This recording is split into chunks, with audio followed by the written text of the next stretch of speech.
Kembali kita mengikuti Abam, ini masuk 1042 Pak Yehuda. Yuk mari kita mulai. Baik Pak, yang pertama dari seorang wanita usia 52 tahun, menikah memiliki 2 orang anak tinggal di Surabaya.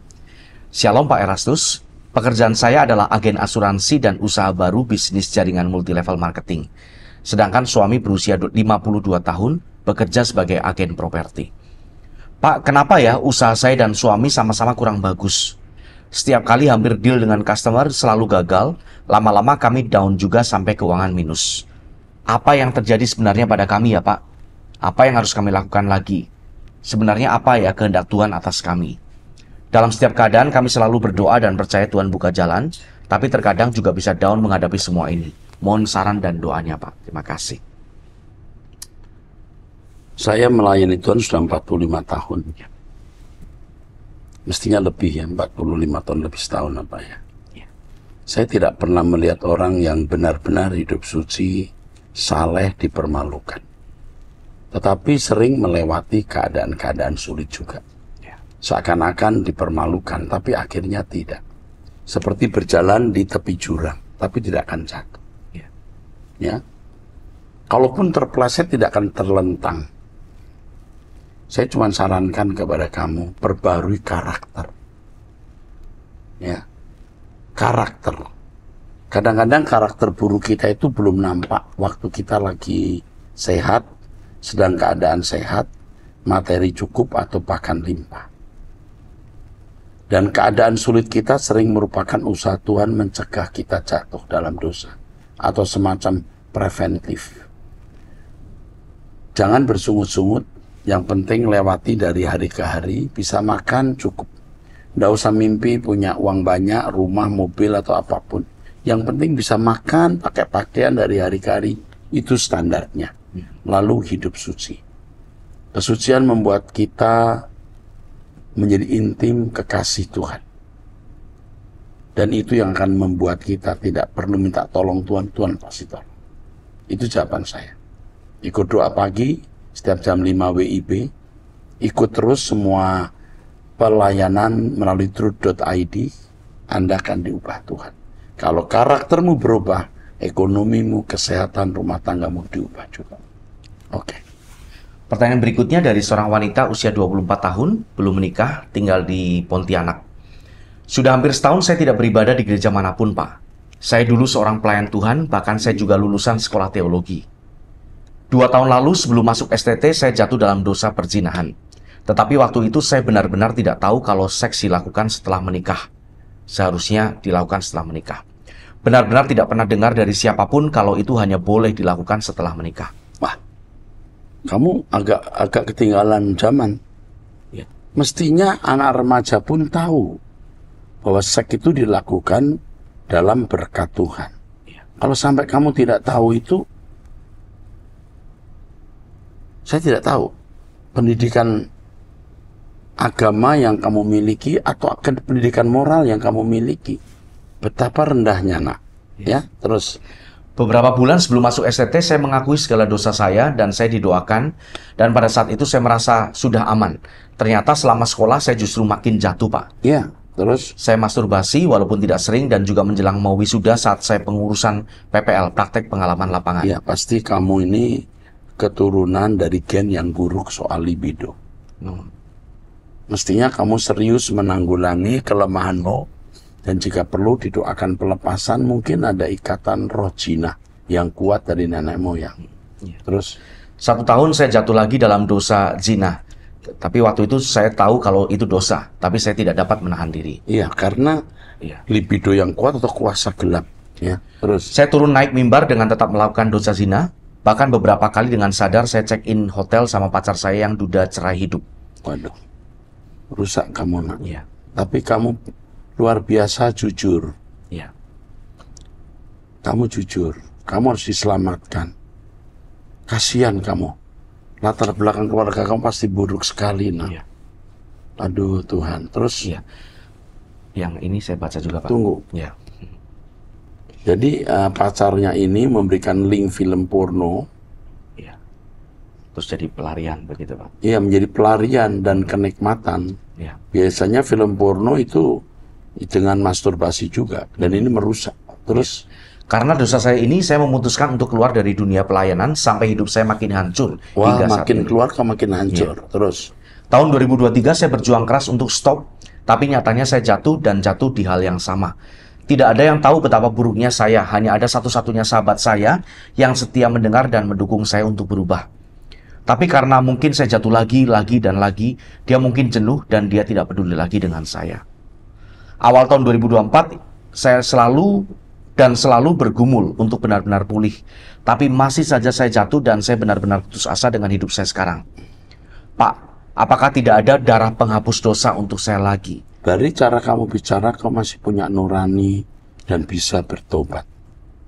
Terus, Kenapa saya selalu jatuh? Saya bertobat 2-3 bulan lalu saya jatuh lagi. Saya capek dengan hidup saya sendiri saat ini. Setiap kali ada kesempatan menyendiri, saya selalu mikir untuk mengakhiri hidup saya. Sekian Pak, cerita saya sebenarnya panjang sekali. Hanya saya mencoba untuk meringkasnya. Terima kasih, Tuhan Yesus memberkati. ini bisa diserahkan kepada Ibu Lani. Memang dia spesialis pelayanan yang begini. Dihubungi lalu Pak Eras memberi pesan apakah mau dilayani oleh seorang konselor wanita. Jangan diberi konselor pria. Ya. Seorang konselor wanita yang bisa pelepasan seorang hamba Tuhan, yang bisa merahasiakan. Kami mengasihi Anda, sungguh kami mengasihi Anda. Tuhan masih memberi kamu kesempatan untuk bertobat dan berubah. Saya lebih cenderung sekarang setelah selesai membaca ini, sebelumnya kan saya belum membaca.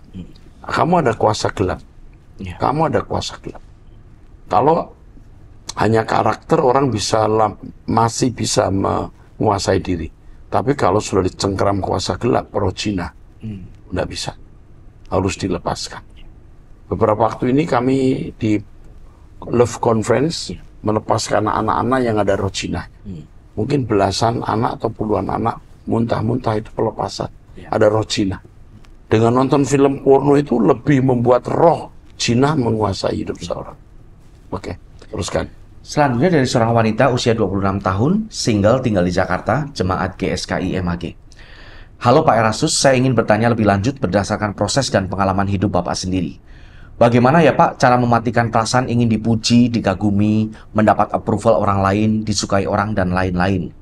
Karena saya sendiri itu bisa dibilang termasuk people pleaser. Saya juga self-conscious banget orangnya. Selain itu saya juga suka diam-diam sebenarnya ingin dikagumi ataupun disukai orang. Sebenarnya kelemahan saya itu ini. Dari muda. Ya.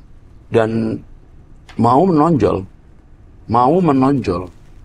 Sampai saya minta didoakan seorang hamba Tuhan waktu itu. Waktu masih mahasiswa. Dan itulah pertama kali saya menyanyi dalam bahasa roh. Saya dari gereja Protestan yang tidak bisa berbahasa roh pada mulanya. Saya bisa menyanyi dalam bahasa roh. Luar biasa seperti seriosa. Saya mengalami proses panjang untuk itu. Yang saya lakukan, saya punya jam doa. Saya belajar firman dan saya mau berubah. Setiap kali salah minta ampun, Dan tentu proses itu membuat saya berubah.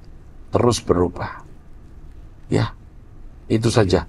Ikuti saya doa pagi, ikuti khotbah saya, nanti kamu akan bisa terbawa untuk hidup makin bersih di hadapan Tuhan.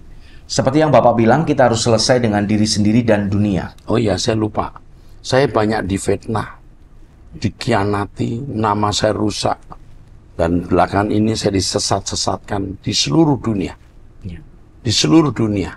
Orang-orang Kristen Indonesia, di Los Angeles, di Sydney, di mana-mana juga tahu pendeta Erastus di Indonesia itu sesat.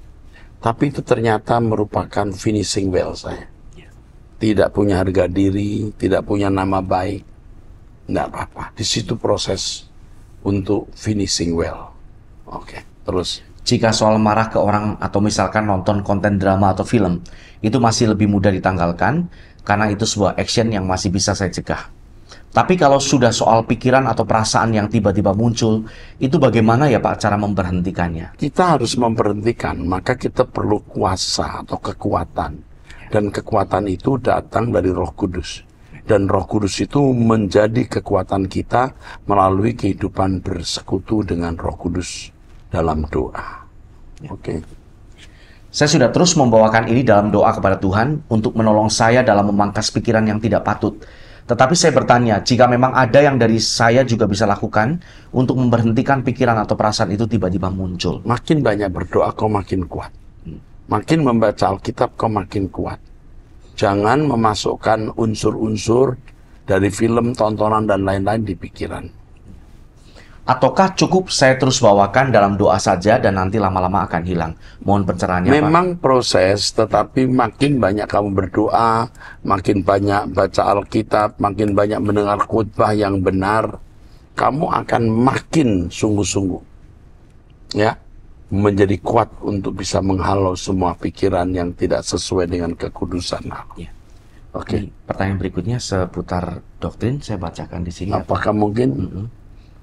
Percaya ini Oke, coba bisa ini ya. rasanya ini Baik. lebih praktis gitu. Ya, Pak. Dari seorang pria usia 47 tahun, menikah tinggal di Jawa Barat. Shalom Pak Eras yang terkasih, saya mau bertanya, apakah mungkin tanpa percaya kepada Yesus bisa masuk surga atau jadi masyarakat kerajaan surga? Percaya itu harus kita tahu dulu. Percaya artinya menyerahkan diri kepada Yesus. Dan penyerahan itu harus membawa seseorang kepada kehidupan serupa dengan Yesus. Dan itu hanya dituntut atas orang-orang yang menjadi umat pilihan. Kalau mereka yang bukan umat pilihan, yang hidup sebelum zaman anugerah, atau yang hidup zaman anugerah yang ada di luar wilayah penginjilan, tadi tidak pernah mendengar Injil, orang dihakimi menurut perbuatan. Dan kalau mengasihi sama seperti diri sendiri, bisa menjadi anggota masyarakat. Tapi kalau orang Kristen, itu harus sempurna seperti Bapa, serupa dengan Yesus untuk dimuliakan bersama-sama Yesus.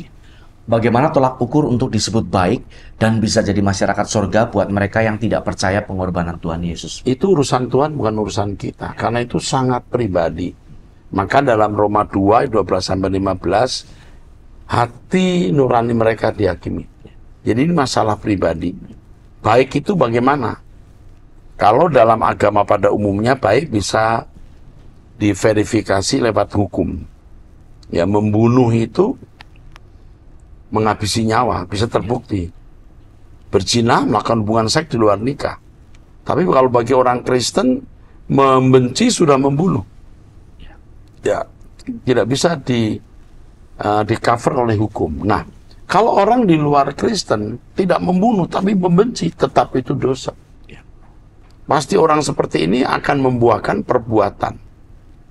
Nah, yang saya pahami, bagaimanapun keadaan batin seseorang akan membuahkan perbuatan. Dan perbuatan itu akan menjadi bukti dia layak menjadi anggota masyarakat atau tidak. Tidak mungkin keadaan batin sampai tidak terbuahkan dalam perbuatan, tidak mungkin. Karena Allah akan memperkarakan itu atas setiap individu yang di luar Kristen, ya, di luar umat pilihan. Karena yang sudah Kristen dan percaya Tuhan Yesus atau ada Roh Kudus di dalamnya saja dituntut sempurna dan banyak meleset. Apalagi mereka yang tidak percaya atau tidak ada Roh Kudus di dalamnya. Jujur saya sukar percaya kebaikan manusia. Terima kasih. Kalau kita membaca Alkitab pada orang saleh seperti Ayub. Ayub bukan orang Kristen, juga bukan orang Yahudi.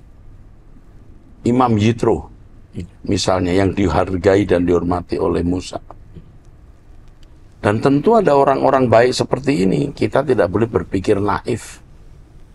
Rahasia kehidupan tidak bisa kita pahami. Ya, Abraham sendiri orang Yahudi. Sebelumnya belum ada orang Yahudi. Dia bukan orang Kristen juga, ya kan? Ya. Oke, saya kira cukup itu.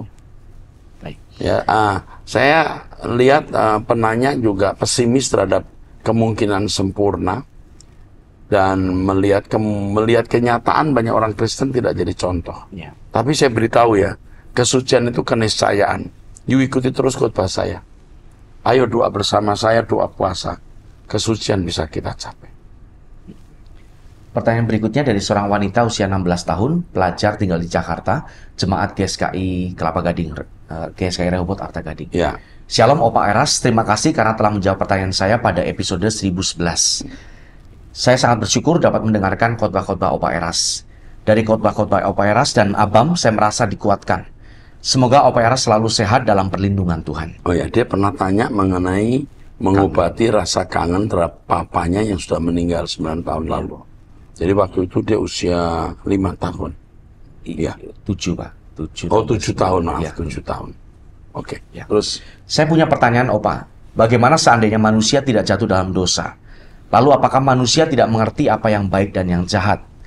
Dan apakah manusia dapat memahami yang baik dan yang jahat apakah baru tahu setelah berdosa? Terima kasih banyak, Opa Eras. Tuhan Yesus memberkati. pertanyaan kamu itu bagus. Saya menjawabnya dalam satu buku dan penjelasannya lumayan panjang, tapi saya akan beritahu. Jadi manusia jatuh dalam dosa itu artinya manusia tidak mencapai kesucian Allah. Sebenarnya rancangan Allah, manusia itu bisa bertindak selalu sesuai dengan pikiran dan perasaan Allah. Tetapi setan telah membuat manusia downgrade, jatuh, turun grade-nya. Hanya tahu apa yang baik dan jahat. Jadi ada standar baik dan jahat. Standar baik dan jahat itu bisa diukur pakai hukum. Maka ketika manusia jatuh dalam dosa, Allah bisa memberikan hukum. Dan manusia bisa melakukan atau melanggar hukum-hukum itu. Padahal mestinya standarnya bukan melakukan hukum. Manusia bisa bertindak selalu sesuai dengan pikiran dan perasaan Allah. Jadi hukumnya itu Allah sendiri. Tapi karena tidak mampu mencapai kesucian itu, maka disebutkan dalam Roma 3:23, manusia kehilangan kemuliaan Allah. Jadi seandainya manusia tidak berbuat dosa, maka manusia bukan hanya jadi baik, tapi manusia bisa sempurna seperti Bapa. Oke, jelas? Ya. Teruskan. Pertanyaan berikutnya dari seorang wanita usia 34 tahun, menikah memiliki 1 orang anak, tinggal di Jakarta, jemaat dari gereja Protestan suku. Shalom, apa bisa saya minta doakan anak saya secara langsung karena di usianya 3 tahun sekarang, anak saya suka sekali ngamuk, nangis-nangis. Saya masih bergumul dalam doa sampai hari ini buat anak dan suami saya yang juga emosian. Jadi saya tidak punya kekuatan selain doa dan doa. Tapi rasanya saya perlu dukungan doa terutama buat anak saya. Apa saya bisa minta anak saya didoakan pelepasan dari kebiasaannya suka ngamuk dan nangis? Jika boleh saya minta didoakan langsung oleh Pak Erastus. Saya merasa kewalahan menghadapi anak saya yang suka ngamuk dan nangis. Anak saya sudah dibaptis di gereja saya, Pak. Lalu saya lihat penyerahan anak di gereja Pak Erastus. Apa itu sama dengan baptis, Pak? Saya tidak mengerti. Penyerahan anak itu bukan baptisan. Baptisan itu di Alkitab lambang kematian. Ya. Komitmen seorang Kristen yang sudah mengerti bagaimana hidup mengikut Yesus dan meninggalkan manusia lama. Anak-anak belum bisa dibaptis. Baptis itu lambang kematian. Anak-anaknya bisa diserahkan. Seperti Yesus ketika masih bayi diserahkan. Penyerahan itu juga sebenarnya merupakan satu komitmen orang tua mengakui anaknya milik Tuhan dan berjanji untuk melindungi, mengasihi dengan kasih Kristus dan menuntunnya di jalan kebenaran Tuhan. Ya, anakmu bisa uring-uringan macam ini tuh pasti ada latar belakangnya. Yang pertama secara fisik dia punya sakit apa? Umur 3 tahun loh. Ya. Yang kedua, situasi keluarga. Misalnya anak ini tidak kuat panas, lingkunganmu tidak ada AC, uring-uringan. Anak ini tidak kuat lapar, harus sering makan supaya kenyang, uring-uringan. Atau suasana jiwa dari ibu kamu. Ya. Waktu kamu mengandung anak ini, apa yang terjadi waktu itu? Itu akan mempengaruhi karakter, watak anak. Kamu jangan berharap dengan sekali doa anakmu sembuh. Belum tentu. Pelepasan itu hanya untuk mereka yang dikuasai kuasa gelap. Memang bisa anakmu dikuasai gelap. Tapi dari pengalaman saya anak 3 tahun seperti ini belum perlu pelepasan. Iya. Tetapi kalau kamu mau didoakan, boleh saja anakmu didoakan. Tidak harus dengan saya, karena tentu begitu banyak jemaat, sudah ada belasan ribu. Tidak setiap orang bisa saya doakan. Karena masalah anakmu ini juga masalah kejiwaan kamu. Mungkin kamu datang dilayani seorang psikolog atau seorang konselor dari gereja kami, ya, bisa mendoakan. Kami mendoakan. Kalau saya ada ya tidak keberatan, tapi dengan sibuknya keadaan saya ini kecil kemungkinan ya. Karena urusan kamu bisa dilayani atau dilakukan oleh banyak pelayan Tuhan. Oke. Selanjutnya dari seorang wanita usia 35 tahun, menikah memiliki 1 orang anak, saat ini sedang hamil 7 bulan, karyawan swasta. Suami sering berbohong terus-menerus baik ke keluarga maupun non-keluarga, judi online sampai pinjaman online. Dia juga suka berkata kasar, hutang banyak di mana-mana, bahkan istri yang harus menanggung sampai-sampai sehari-hari keteteran. Mau lahiran tidak punya biaya. Kepikiran untuk pisah sementara, tapi suami tidak mau karena biaya hidup selama ini ditanggung istri. Mohon petunjuk Pak, apa yang harus saya lakukan? Menurut saya yang pertama, jangan sekali-kali kamu membantu keuangan suami. Kalau dia judi online, dia pinjaman online, kamu memberi bantuan, dia akan judi lagi. Pengalaman saya menolong orang yang kena pinjaman online, dia minjem lagi. Maka sekarang saya hampir tidak mau bantu orang yang kena online. Apalagi judi online. Saya biarkan dia masuk penjara. Biar dia masuk penjara, mungkin juga digebuki debt collector, dia kapok. Kalau tidak, dengan mudah kita bantu, dia akan berjudi lagi. Orang-orang yang keras kepala seperti ini mesti diberi pelajaran. Masuk penjara, digebuki debt collector, dicari-cari, jadi DPO, baru kapok. Itu pun belum tentu juga sebenarnya. Jadi kalau menurut saya dengan pria seperti ini, sebaiknya seharusnya maaf, kamu tidak membantu dia. Dengan kondisi seperti ini, kamu sebaiknya memang harus dipisahkan dari dia. Saya khawatir kamu jadi stres, anakmu jadi rusak nanti. Kalau mungkin kamu pisah dulu, pisah dulu. Orang seperti ini nggak akan menjadi baik dengan mudah. Dan saya harus katakan kamu salah menikah. Ya. Kalau pria judi online, terus memiliki pinjaman online, itu rusak. Pria begini rusak, dan terus terang susah diperbaiki. Judi online, hutang online, orang rusak. Dia harus dapat pelajaran. Ya. Sekarang sebaiknya kamu kalau bisa kumpul dengan keluarga dulu, kamu kumpul. Selama dengan dia, lalu dia numpang hidup dari kamu, menggerogoti ekonomi kamu, dia tidak tambah baik. Ini yang membuat saya susah membaca begini. Ya, emosi saya sering terpancing. Iya. Oke. Dia akan dihajar Tuhan nanti. Teruskan. Berikutnya dari seorang pria usia 32 tahun, belum Benar. Ibu tadi ini ya, kamu harus doa bersama saya. Tiap pagi jam 5. Kamu harus mendengarkan khotbah-khotbah saya dan hidup suci. Hanya itu kamu cara menyelesaikan masalah. Ya. Dalam teropongan saya, suamimu sulit berubah. Sampai dia dipukul Tuhan. Ya. Dan siap-siap kamu melihat dia dipukul Tuhan. Kamu selamatkan dirimu dan anak-anakmu. Ya. Berikutnya dari seorang pria usia 32 tahun, belum menikah, tinggal di Sumatera Utara. Shalom Bapak Rohaniku yang kuhormati dan yang kukasihi. Saya ingin bertanya, bagaimanakah mendidik anak di usia dini yang selalu terikat akan handphone untuk bermain game? Bagaimanakah kita sebagai orang tua mengatasi anak tersebut dengan tidak memberikan handphone untuk bermain game? Ya, anak itu pegang handphone. Usia di bawah umur berapa anak usia dini ini? Ini berapa umurnya? Cucu saya juga bukan punya handphone ya. Umurnya masih 4 tahun ya. 4-5 tahun, 3 tahun. Tapi juga ada saatnya dia nonton film. Tapi ada jam-jamnya. Misalnya mau makan, nonton. Setelah makan dicabut. Waktu nunggu makan lagi dipersiapkan tuh menonton. Setelah makan mungkin tidak nonton atau nonton apa gitu. Jadi ada saat nonton game, ada saat main game, saat nonton. Karena sulit menolak. Tetapi harus ada waktu, mereka juga punya kesempatan main game, karena tidak semua game itu buruk, hanya dibatasi waktu.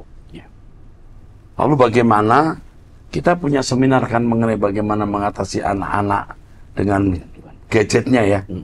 Waktu itu tolong diberi linknya. Nggak bisa dijawab dalam 1 kalimat ini. Teruskan. Tapi di zaman saat ini banyak orang tua merasa dengan memberikan handphone atau kasih hadiah handphone dapat memudahkan orang tua sehingga tidak ribet terhadap urusan anak. Itu yang salah. Iya. Terus ketika orang tua lagi sibuk. Jadi harus bagaimana kita menghadapi dan menyikapinya. Oke, nanti ada ceramah mengenai bagaimana mendidik anak-anak dalam kaitannya dengan gadget. Tapi yang sekarang saya beritahu,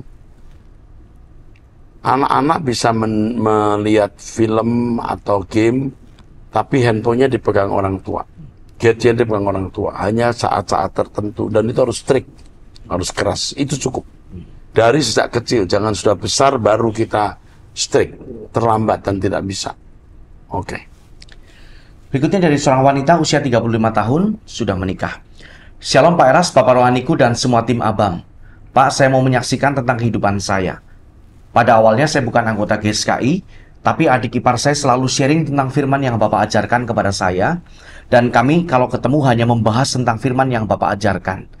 Dan adik ipar saya mengajak saya untuk gereja ke GSKI saja. Awalnya saya menolak karena bagi saya sekarang ini gereja hampir semua sama. Karena kami juga sering pindah-pindah gereja, yang saya dapatkan sama saja semua pengajaran tentang kemakmuran. Tapi sering waktu adik saya semakin sering mengirim pesan WhatsApp kepada saya tentang pengajaran Bapak. Saya semakin tertarik akan firman yang Bapak ajarkan, sampai saya jatuh cinta akan firman yang diajarkan Bapak. Sampai saya bilang kepada adik saya supaya nomor saya dimasukkan ke grup Truth Family. Saya semakin kagum akan pengajaran Bapak. Tetapi Pak, di saat saya memberi hati untuk masuk ke GSKI, kehidupan saya diuji Tuhan dengan suami tidak bekerja sampai sekarang. Sudah 6 bulan suami saya tidak bekerja, Pak. Tapi walaupun kami down, saya merasakan ada suatu ketenangan yang susah untuk diungkapkan, Pak. Di saat-saat seperti ini saya merasakan Tuhan itu nyata. Pertolongannya seperti yang pernah Bapak ucapkan. Kalau kita hidup bersama Tuhan, kita tidak akan dipermalukan. Amin. Ya. Itulah yang kami rasakan, Pak, dalam keadaan sulit ini. Saya bersyukur sekali, saya bisa diajarkan firman yang murni yang membuat kami bisa melewati bersama Tuhan. Terima kasih, Pak, atas setiap firman yang Bapak ajarkan. Sehat selalu ya, Pak. Biar semakin banyak jiwa-jiwa yang mau Bapak selamatkan. Oh iya Pak, tolong doakan suami saya supaya dapat pekerjaan ya Pak. Terima kasih. Kamu itu orang yang dikasih Tuhan. Saya kira kamu orang yang pernah didoakan oleh orang tua atau siapa begitu.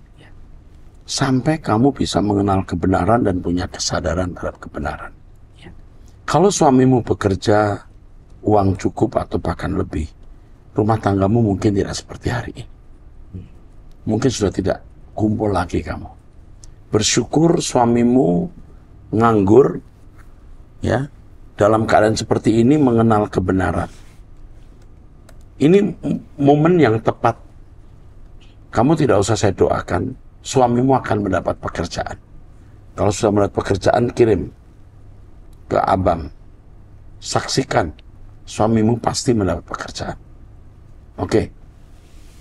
Atau kalau bukan pekerjaan, kamu akan punya usaha kecil-kecilan tapi bisa membuat kamu hidup. Demikian episode 1042, sampai bertemu di episode 1043. Tuhan berkati.